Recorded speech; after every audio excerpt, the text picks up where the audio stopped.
Salam sejahtera, selamat beraktivitas. Semoga hari ini jauh lebih baik daripada hari sebelumnya. Tuhan senantiasa memberkati kita semua. Kita renungkan kebenaran firman Tuhan. Kita baca dari Mazmur 129. Mereka telah cukup menyesahkan aku sejak masa mudaku. Biarlah Israel berkata demikian. Mereka telah cukup menyesahkan aku sejak masa mudaku, tetapi mereka tidak dapat mengalahkan aku. Di atas punggungku pembajak membajak, membuat panjang alur bajak mereka. Tuhan itu adil. Ia memotong tali-tali orang fasik. Semua orang yang membenci Sion akan mendapat malu dan akan mundur. Mereka seperti rumput di atas sotoh yang menjadi layu sebelum dicabut, yang tidak digenggam tangan penyabit atau dirangkum orang yang mengikat berkas, sehingga orang-orang yang lewat tidak berkata, "Berkat Tuhan atas kamu, kami berkati kamu dalam nama Tuhan." Kemudian 130, dari jurang yang dalam aku berseru kepadamu ya Tuhan. Tuhan, dengarkanlah suaraku, biarlah telingamu menaruh perhatian kepada suara permohonanku. Jika Engkau ya Tuhan mengingat-ingat kesalahan-kesalahan, Tuhan, siapakah yang dapat tahan? Tetapi padamu ada pengampunan, supaya Engkau ditakuti orang. Aku menanti-nanti Tuhan, jiwaku menanti-nanti dan aku mengharapkan firman-Nya. Jiwaku mengharapkan Tuhan lebih daripada pengawal mengharapkan pagi, lebih daripada pengawal mengharapkan pagi. Berharaplah kepada Tuhan, hai Israel, sebab pada Tuhan ada kasih setia, dan Ia banyak kali mengadakan pembebasan. Dialah yang akan membebaskan Israel dari segala kesalahannya. Tuhan, aku tidak tinggi hati dan tidak memandang dengan sombong. Aku tidak mengejar hal-hal yang terlalu besar atau hal-hal yang terlalu ajaib bagiku. Sesungguhnya aku telah menekankan dan mendiamkan jiwaku seperti anak yang disapih berbaring dekat ibunya. Ya, seperti anak yang disapih jiwaku dalam diriku. Berharaplah kepada Tuhan, hai Israel, dari sekarang sampai selama-lamanya. Kemudian kita juga baca di Yesaya pasal yang ke-7. Dalam zaman Ahaz bin Yotam bin Usia, Raja Yehuda, maka Rezin Raja Aram dengan Pekah bin Ramalia, Raja Israel, maju ke Yerusalem untuk berperang melawan kota itu. Namun mereka tidak dapat mengalahkannya. Lalu diberitahukanlah kepada keluarga Daud, Aram telah berkemah di wilayah Efraim. Maka hati Ahaz dan hati rakyatnya gemetar. Ketakutan seperti pohon-pohon hutan bergoyang ditiup angin. Berfirmanlah Tuhan kepada Yesaya, baiklah engkau keluar menemui Ahaz, engkau dan Syariayub, anakmu laki-laki, ke ujung saluran kolam atas, ke jalan raya pada pandang tukang penatu, dan katakanlah kepadanya, teguhkanlah hatimu dan tinggallah senang, jangan takut dan janganlah hatimu kecut karena kedua patung kayu api yang berasap itu, yaitu kepanasan amarah Rezin dengan Aram dan anak Remalia. Oleh karena Aram dan Efraim dengan anak Remalia telah merancang yang jahat atasmu, dengan berkata, marilah kita maju menyerang Yehuda dan menakut-nakutinya serta merebutnya, kemudian mengangkat anak Tabel sebagai raja di tengah-tengahnya. Maka beginilah firman Tuhan Allah, tidak akan sampai hal itu dan tidak akan terjadi, sebab Damsyik ialah ibu kota Aram dan Rezin ialah kepala Damsyik. Dalam 65 tahun Efraim akan pecah, tidak menjadi bangsa lagi, dan Samaria ialah ibu kota Efraim dan anak Remalia ialah kepala Samaria. Jika kamu tidak percaya, sungguh kamu tidak teguh. Tuhan melakukan firman-Nya kepada Ahaz dan anaknya, mintalah suatu pertanda dari Tuhan Allahmu, dialah yang sesuatu dari dunia yang mati, yang paling bawah, atau sesuatu yang tempat tertinggi yang di atas.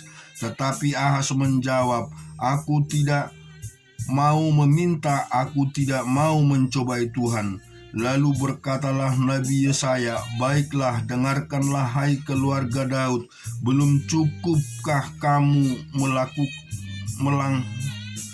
melelahkan orang sehingga kamu melelahkan Allahku juga? Sebab itu Tuhan sendirilah yang akan memberikan kepadamu suatu pertanda. Sesuatunya seorang perempuan muda mengadakan dan akan melahirkan seorang anak laki-laki, dan ia akan menamai dia Immanuel. Ia akan makan dadih dan madu sampai ia tahu menolak yang jahat dan memilih yang baik. Sebab sebelum anak itu tahu menolak yang jahat dan memilih yang baik, maka negeri yang kedua rajanya engkau takuti akan ditinggalkan kosong. Tuhan akan mendatangkan atasmu dan atas rakyatmu dan atas kaum keluargamu hari-hari seperti yang belum pernah datang sejak Efraim menjauh diri dari Yehuda, yakni Raja Asyur.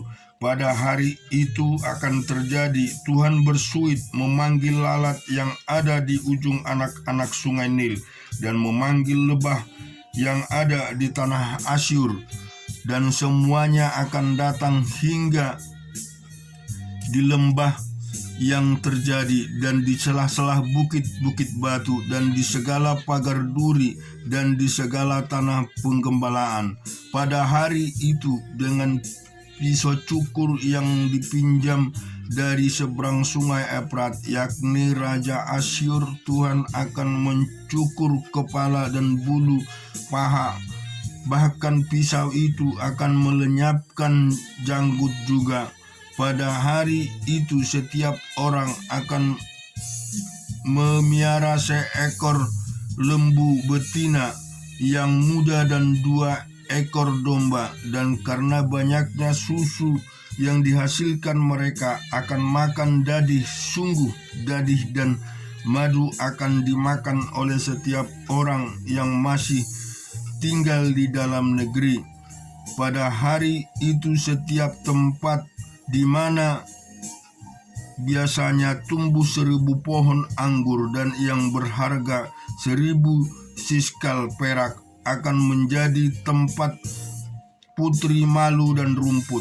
Orang pergi ke sana terpaksa membawa anak-anak panah dan busur, sebab putri malu dan rumput belaka seluruh negeri itu. Dan engkau tidak berani pergi ke segala lereng gunung, dan biasanya dicangkul karena takut akan putri malu dan rumput di situ. Hanya lembu dan domba akan berkeliaran.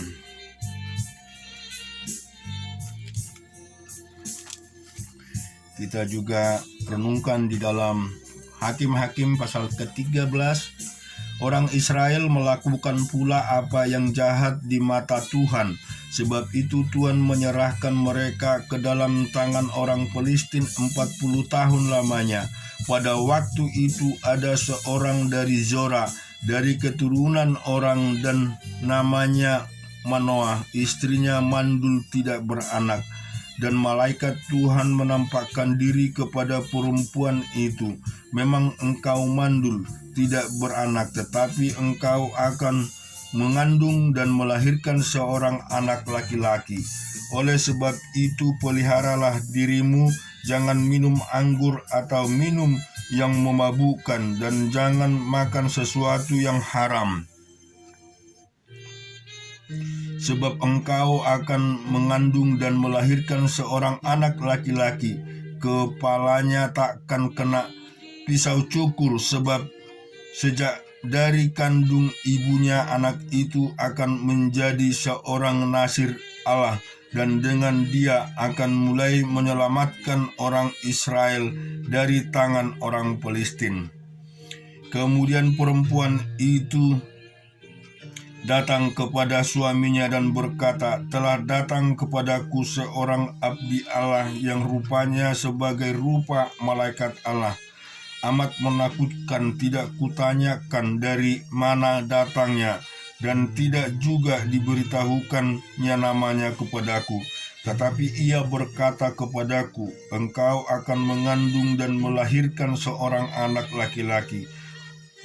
Oleh sebab itu jangan minum anggur atau minum yang memabukkan, dan jangan makan sesuatu yang haram, sebab sejak dari kandungan ibunya sampai pada hari matinya anaknya itu akan menjadi seorang nasir Allah. Lalu Manoah memohon kepada Tuhan, katanya, ya Tuhan, berilah kiranya abdi Allah yang kau utus itu datang pula kepada kami dan mengajar kami apa yang harus kami perbuat kepada anak yang akan lahir itu. Maka Allah mendengar permohonan Manoah, sehingga malaikat Allah datang pula kepada perempuan itu ketika ia duduk di padang, dan ketika Manoah suaminya itu tidak ada bersama-sama dengan dia.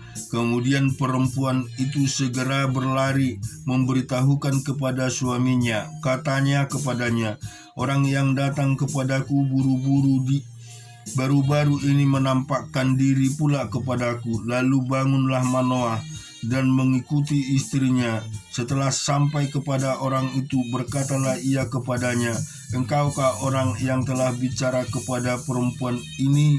Jawabnya, benar. Lalu kata Manoah, dan apabila terjadi yang kukatakan itu, bagaimana nanti cara hidup anak itu dan tingkah lakunya? Jawab malaikat Tuhan itu kepada Manoah, perempuan itu harus memelihara diri terhadap semua yang kukatakan kepadanya. Jangan ia makan sesuatu yang berasal dari pohon anggur atau minum yang memabukkan, tidak boleh diminumnya, dan suatu yang haram tidak boleh dimakannya. Ia harus berpegang pada segala yang kuperintahkan kepadanya. Kata Manoah kepada malaikat Tuhan itu, berkenanlah kami menahan engkau di sini, supaya kami mengolah anak kambing bagimu. Tetapi jawab malaikat itu kepada Manoah, sekalipun engkau menahan aku di sini, hidanganmu tidak akan kumakan. Tetapi jika engkau hendak mengolahnya menjadi korban bakaran, persembahkanlah itu kepada Tuhan, sebab Manoah tidak mengetahui bahwa dia itu malaikat Tuhan. Kemudian berkatalah Manoah kepada malaikat Tuhan itu, siapakah namamu? Sebab apabila terjadi yang kukatakan itu, maka kami hendak memuliakan engkau. Tetapi jawab malaikat Tuhan itu kepadanya, mengapa engkau juga menanyakan namaku? Bukankah nama itu ajaib? Sesudah itu Manoah mengambil seekor anak kambing dan korban sajian, lalu mempersembahkan kepada Tuhan di atas batu. Lalu diperbuatnyalah keajaiban. sementara Manoah dan istrinya memandanginya. Sedang nyala api itu naik ke langit dan mesbah. Maka naiklah malaikat Tuhan dalam nyala api mesbah itu. Ketika Manoah dan istrinya melihat hal ini, sujudlah menyembah dengan mukanya sampai ke tanah. Sejak itu malaikat Tuhan tidak lagi menampakkan diri kepada Manoah dan istrinya. Maka tahulah Manoah bahwa dia itu malaikat Tuhan. Berkatalah Manoah kepada istrinya, "Kita pasti mati sebab kita telah melihat Allah." Tetapi jawab istrinya kepadanya, "Seandainya Tuhan hendak membunuh kita, maka tidakkah ia menerima korban bakaran dan korban sajian dari tangan kita? Dan tidakkah ia memperlihatkan semuanya itu kepada kita? Dan tidaklah ia memperdengarkan hal-hal yang demikian kepada kita pada waktu sekarang ini?" Lalu perempuan itu melahirkan seorang anak laki-laki dan memberi nama Simson kepadanya. Anak itu menjadi besar dan Tuhan memberkati dia. Mulailah hatinya digerakkan roh Tuhan dan Mahane yang terletak di antara Zora dan Esitol. Kita juga renungkan firman Tuhan di dalam Perjanjian Baru, Kisah Para Rasul pasal yang keempat.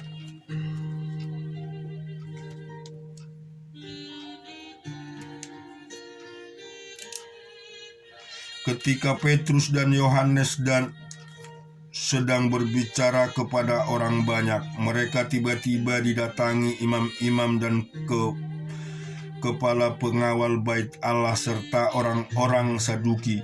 Orang-orang itu sangat marah karena mereka mengajar orang banyak dan memberitakan bahwa dalam Yesus ada kebangkitan dari antara orang mati. Mereka ditangkap dan diserahkan ke dalam tahanan sampai ke esok harinya karena hari telah malam. Tetapi di antara orang yang mendengar ajaran itu, banyak yang menjadi percaya sehingga jumlah mereka menjadi kira-kira 5.000 orang laki-laki. Pada keesok harinya pemimpin-pemimpin Yahudi serta tua-tua dan ahli-ahli Taurat mengadakan sidang di Yerusalem dengan imam besar Hanas dan Kaifas, Yohanes dan Alexander, dan semua orang lain yang termasuk keturunan imam besar.